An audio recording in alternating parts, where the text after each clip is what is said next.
The 1033 exchange comes into play when there's an involuntary conversion. So that could be something like a condemnation, or what legally is technically correct as the eminent domain. Well, one of the things we find is generally the 1031 exchange is right for the investor, but not always. So we wanted to quickly kind of cover other options that might be appropriate. So the 1031 exchange applies to properties that are held for rental, investment, or business use, and we'll cover more on that. The 1033 exchange comes into play when there's an involuntary conversion. So that could be something like a condemnation, or what legally is technically correct as the eminent domain, or a natural disaster. So the property is taken either by act of God, as they say, the natural disaster, or by the government, which is your eminent domain. And that could be structured as a 1033 exchange.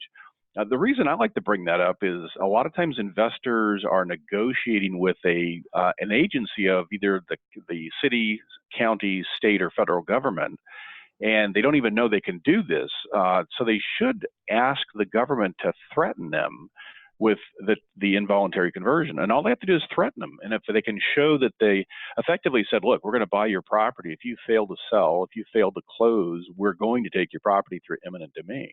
And if they can prove that, then they satisfy and qualify for the 1033 exchange treatment. And that'll buy them anywhere from 2 to 5 years to reinvest. So it's a much longer time frame to reinvest. They do not need anything like a qualified intermediary or third party to hold the funds. So there's a lot of neat planning opportunities with the 1033 exchange. And you can actually pull cash out of the deal and not incur tax consequences. All you have to do is really reinvest at equal or greater value, and it doesn't matter how you pay for it. So a lot of neat stuff there. Yeah, and I used to be a city engineer for a couple of years, and I worked for a big company where we would be able to do condemnation property. It's going to be That's true. Right.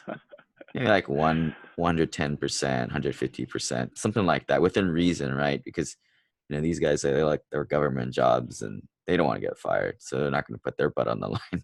They don't care. They can wait you out. That's very true. But you can always, if this is a situation for you, talk to Bill, and then maybe he can, like, there's a formula that he has, and share it with your city engineer or whoever you're working with, and I'm sure they